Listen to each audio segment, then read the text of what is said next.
Hello everyone, so today in this video I want to answer some question based on YouTube video.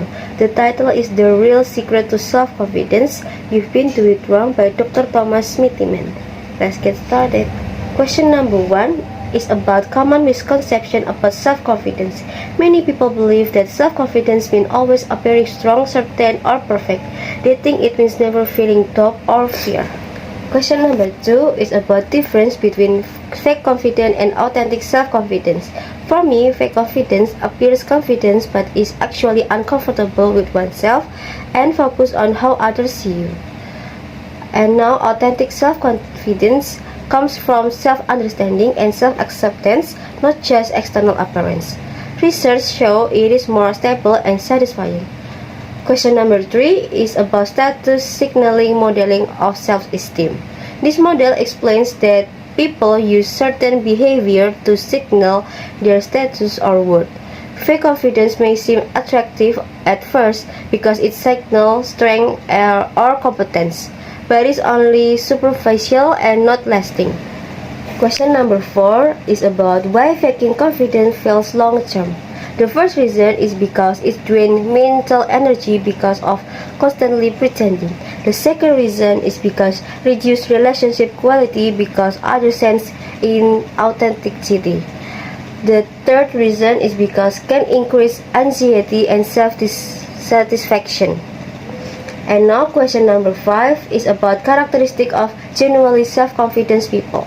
The first one is honest with themselves. The second one is accept criticism. The third one is do not rely on others' judgment, and the last one is more resilient to stress and failure. Question number 6 is about chocolate cake effect, a metaphor from research on narcissism and attraction. Something that seems attractive at first, like a delicious chocolate cake, may become less satisfying once you know it better. Fake confidence works similarly. It looks appealing initially but doesn't last. Question number 7 is about self-confidence through self-fidelity. True self-confidence arises when we remain faithful to ourselves. It means living according to our value, principles, and identity, not just imitating others or pretending. Question number 8 is about why authenticity creates deeper, healthier relationship. It's because people sense honesty, which builds trust and comfort. Relationships become stronger because they are based on mutual respect and authenticity. And now question number 9 is about internal conflict in practicing self-fidelity. Difficulty arises because we fear judgment or failure, which tempt us to pretend to be acceptable or good enough. Question number 10 is about personal story by the speaker. Dr. Smithyman shared how being honest about his fears and weaknesses in career and social situations helped him develop real confidence without relying on social marks. And now question number 11, applicability for college students in Indonesia. Highly relevant, students often feel pressure to appear successful or smart. Following this advice can help them focus on personal growth rather than appearance. Question number 12 is about how video changed view on failure. The video emphasized that failure is part of learning and being oneself. One does not need to fear failure to appear great. What matters is learning from experience. Question number 13 is about personal experience of fear of judgment. Many avoid speaking in class or presenting due to fear of judgment. This causes missed learning opportunities and prevent confidence growth. Question number 14 is about strategies to manage self-doubt. The first one is writing down negative thoughts and challenging them logically. The second one is focusing on effort rather than perfect result. The third one is about remembering past success, and the last one is taking to friends or mentor for support. The last question is number 15 is about supporting peers under stress or low confidence.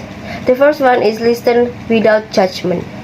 The second one is praise effort, not just result. The third one, help friends find realistic step forward. And the last one, remind them that feeling anxious or doubtful is normal.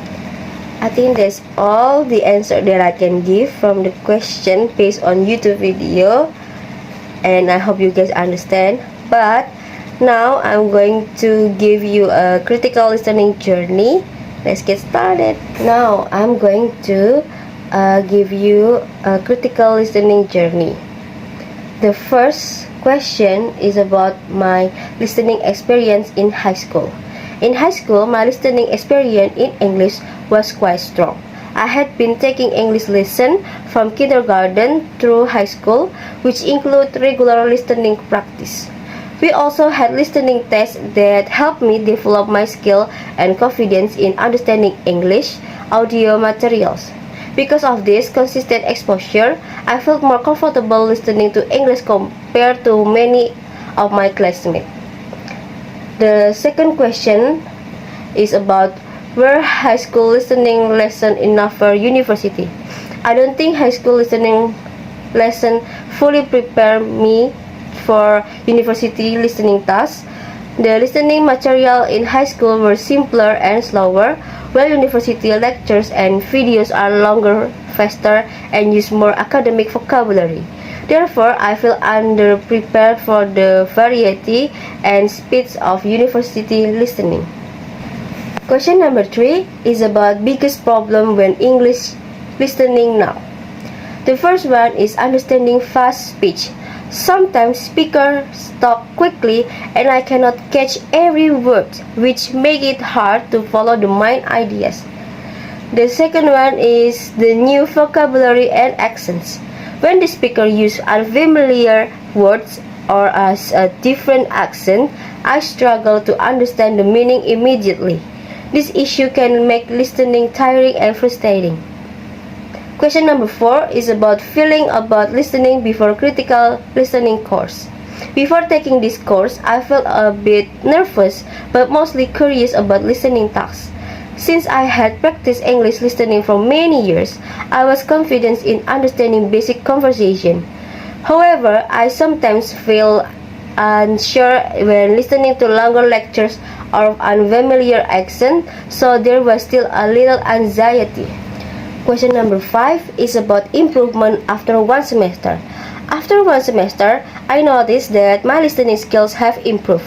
I can now catch my ideas more easily, and I am better at predicting content based on context.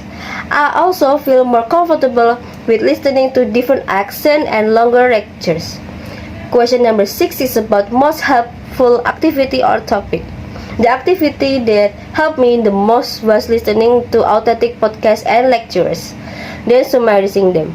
For example, we listened to a TED Talk and discussed the main ideas and supporting details.